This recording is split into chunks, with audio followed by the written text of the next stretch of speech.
Hello friends, बरायबाय बड' जब info YouTube चेनेलाव आसा खालामो गासैबो नोंथांमोना मोजाङै दङ। दा फार्स्टआवनो मोनसे बाथ्रा आं दासान्दि माइक इउज खालामदों दा गोदान माइक इउज खालामदों तो बेखायनो साउन्ड क्वालिटिया चेन्ज जाबाय दा माबोरै मोनदों नोंथांमोना कमेन्ट सेक्सनाव लिरनो दाबाव। दा जियानो जा BTC साख्रि बिग आपडेट लाबोदों बेनो जाबाय BTC फरेस्ट फिजिकेल टेस्ट जासिगोन बारा गोबाव गैला। नोंथांमोननि बबेयाव जागोन लकेसना बेनि सायाव सावरायगोन आरो गाबोननि HS level Gr-3 exam non technical पस्टनि बेनि लास्ट HS लेभेलाव देन बेनिफ्राय रिजाल्ट आरो लोगोसे बाइबा टेस्ट प्लास लास्टआव बाइबा टेस्टनि रिजाल्ट मोननानै साख्रि आरो जयनिं लेटार दा माब्ला मोनगोन बेनि सायाव एनालाइज खालामगोन। बेखायनो जायनिखि साख्रि मावनो इन्टारेस्टेड मोनो भिडिअखौ नाय जोबजासिम हानायसेबां शेयार खालाम एन्ड फार्स्ट अफ अल बयनिसिमबो अल द बेस्ट थाबाय जाहाथे गाबोननि एग्जामा नोंथांमोना मोजां जायो। दा गोबाव खालामा जों थांग्रोनो फार्स्टआव BTCनि अफिसियेल वेबसाइट CSBआव। सो दाय लोगोफोर जों फैबाय CSB पर्टेलाव। दा फार्स्टआवनो मोनसे बाथ्रा गोबां गोनो गोथो जादों जे खायसेनि एडमिटआ नामा गोरोन्थि। बे जेबो नङा नोंनि आइडिया नोंनि सार्टिफिकेटआ जेरै नाम दं बेखौनो साइन हो अके एडमिटजों थांफानाङा मानोना नोंनि गोरोन्थि नङा बेयो जाबाय पर्टेलनि मोनसे गोरोन्थि। स' बेखायनो जि दङ आइडियाव कारेक्ट नामा बेजों थांबानो जाबाय आरो जायफ्रा एडमिट मोनासै बे नोंथांमोननि खाफालनि बाथ्रासो बेखौ आं जेबो बुंनो हाला बाट जायनोखि एग्जाम दङ गाबोन HS लेभेलाव मोजाङै लिरदो आरो बेयाव थाङोबा नोंथांमोना ब्लेक पेन लांफा बेनिफ्राय गांसे फट' लांफा जाहाथे नांगौ जायोबा होबानो जाबाय आरो बेनिफ्राय आइडि प्रुफा आधार कार्ड एबा भटार कार्ड जिखुनु जाया मोनसे आइडियानो एक्सेप्टेबल जागोन अके। आरो बे एग्जामा 2 आवार्स जागोन नेगेटिभ मार्किं गैया अनलि नोंथांमोना गोसोबादि होनो हागोन एग्जामखौ बर'जों इंलिसजों आरो एसामिसजों कुइसना थागोन आरो देन बेनिफ्राय स' बेयाव साबजेक्ट होनोबा मेथ्स दङ इंलिस दङ रिजनिं दङ BTC नलेज दङ आरो लोगोसे मोननै मोनथामसो कारेन्ट एफेयार्स फैनो हागौ अके। दा बेनि सायाव फैगोन आरो मोजां मोजां होबानो जाबाय अल द बेस्ट बयनिसिमबो।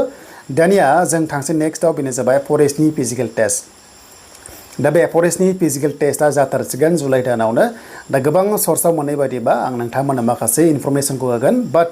नोंगौ नङा मिन्थिया सर्सआव मोनदों मानोना जिनिखि डिपार्टमेन्टआव मावो बिथांमोना एसे फोरमायदों आंनि सिगाङाव आं जास्ट 100% बुङा बाट नोंथांमोननि फिजिकेल टेस्टआ 10 जुलाइनि सिगां जानो हागौ। स' 10 जुलाइनि सिगां जानो हागौ। दा आंनि सर्सआव मोननाय बादिबा आं जास्ट अदालगुरिनि बाथ्राखौ बुंगोन जे अदालगुरिनिया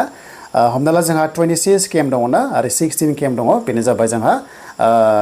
4 आवार्सआव अके हिन्जावफ्रा 16 बेनिफ्राय हौवाफ्रा 26 केम्प अके देन 4 आवार्सआव कमप्लिट खालामनांगौ बेयाव खुनु एक्सेलेन्ट थाया जास्ट क्वालिफाइं नेचार माने जास्ट नोंथांमोना हाबनानै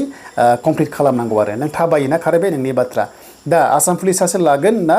डिपार्टमेन्टआ लागोन बिनि सायाव फिक्स जाथ'वाखै बाट आसाम पुलिसा लागोन बायदि खोनादों। गासैबो सर्सआवसो 100% नङा जास्ट नोंथांमोना एसेल' माने इनफरमेसनखौ होना दोनखाबाय जाहाथे मोजाङै प्रेक्टिस खालामो। स' बेखायनो जेब्ला फिजिकेल टेस्टआव थाङो नोंथांमोना गांसे एक्सट्रा एडमिट मोनगोन फिजिकेल टेस्टनि बेखौ लांफानांगोन आरो गासैबो डकुमेन्ट्सखौ लांफानांगोन भेरिफिकेसन जागोन अके आरो गासैबो एलाउ माने गासैबो मा खालामगोन गासैबो जुदि अके बासो नोंखौहाय फिजिकेल टेस्टआव एलाउ खालामगोन जेरै डकुमेन्ट्स भेरिफिकेसन बेनिफ्राय मेडिकेल टेस्टफोर थानो हागौ। दा बे उननि बाथ्रासै जिखुनु जाया डिफेन्स लेभेलाव मेडिकेल सिम्पल टेस्टआ थायो आरो अके जेरै नकनि नायगोन हान्थुजों हान्थु नांजाबबा फेल जायो मेडिकेल टेस्टआव बेनिफ्राय फ्लेटफुट थायो आरो कालार भिजन ब्लाइन्डनेसखौ नायनाय जायो ब्लार ओरैहाय मोनसे ब्लार होनानै बेयाव नाम्बारिं होनाय जायो अके जिखुनु जाया हमना ला जि 1 2 3 बाय ABCD बेखौहाय नोंथांखौ 6/6 बेनिफ्राय 6/9 आवहाय बेखौ डिस्टेन्सआव दोननानै बुंहोनाय जायोमोन जिखुनु जाया मेडिकेल टेस्ट आसाम पुलिस लेभेलाव अके थ' फरेस्टआव लागोन ना लाया बे उननि बाथ्रा। दानिया लकेसन स' आंनि जि सर्सआव मोननाय लकेसन दा सिगांनि फरेस्टनि फिजिकेल टेस्ट जादोंमोन अके फरेस्टनियावहाय स' बेवहाय सिगां लानाया जाहैबाय जोंनि अदालगुरि हिसाबै आं गुबुननिखौ बुंला अदालगुरि हिसाबै हमना ला खासिबारि फिल्डनिफ्राय ओरैहाय सपनगावथिं लांनाय जादोंमोन थाबायनायखौहाय नाथाय देग्लाय आं एसे खोनानाय बायदिबा जिनिखि सर्सआव मोनदों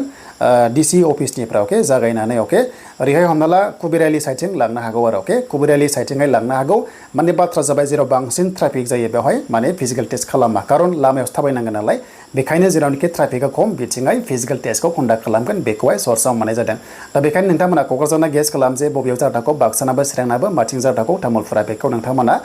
कमेन्ट सेक्सनाव जिनिखि लकेसन मोजां बेखौ लिरबानो जाबाय बाट 100% आं बुङा जे आं बुंनाया जाथारगोन बाट आंनि जिनिखि सर्सआव मोनदोंना सिले नङा बेखौ नोंथांमोना गाज्रि मोननाङा जुदि सेन्स जाबाबो हमना ला 26 केम्प हौवाफोरा अब्ला जोंहा हमना ला 13 आरो 13 थागोन अके बिथिंहाय जागायबाय बिथिंहाय जागायनानै 13 बेनिफ्राय फैफिननानै 13 बेनो जाबाय 26 केम्प थिग बिदिनो हिन्जावफोरनाबो 8 निफ्राय 8 जागायनानै 16 केम्प 4 आवार्सआव अके दा बेनो थाबैनो जासिगोन खोनादों जुलाइ दानाव जागोन 10 जुलाइनि सिगां सिगां जानाय चान्सआ दङ स' बेनिफ्राय नोंथांमोननि बाइबा टेस्टनि थाखाय रिजाल्टआ फैगोन बेनो जाबाय हमना ला 30 जुलाइनि सिगांथ' फैखागोन बाट गभर्नमेन्टआ बुंनाय बादिबा जुलाइ दानावनो साख्रि होगोन दंथ' स' बेखायनो जोङो 20 जुलाइसिम लानो हायो 20 जुलाइनि सिगां सिगां गिजानि नोंथांमोननि बाइबा टेस्टनि रिजाल्टआ माने बाइबा टेस्टआव थांनो थाखाय रिजाल्टआ फैनो हागौ आरो रिटेन एग्जामना दा बेखायनो गाबोननि जि एग्जामाव मोजाङै होदो एचएस लेभेलनि काटअफआ बिराद हाइ लेभेल थांगोन कारण बेवहाय गासै टटेल सर्सआव मोननाय बादिबा 50,000 केन्डिडेट्स एप्लाइ खालामदों होनना बुंदों जेराव दाखालि टेटआव मोननायफ्रा खालामदों बाट टेटआव मोननायफोरा गिजानि बिसोरो एग्जाम हैयाबो जानो हागौ आरो एसे खमायगोन अब्लाबो काटअफआ गोजौ थांगोन अके थ'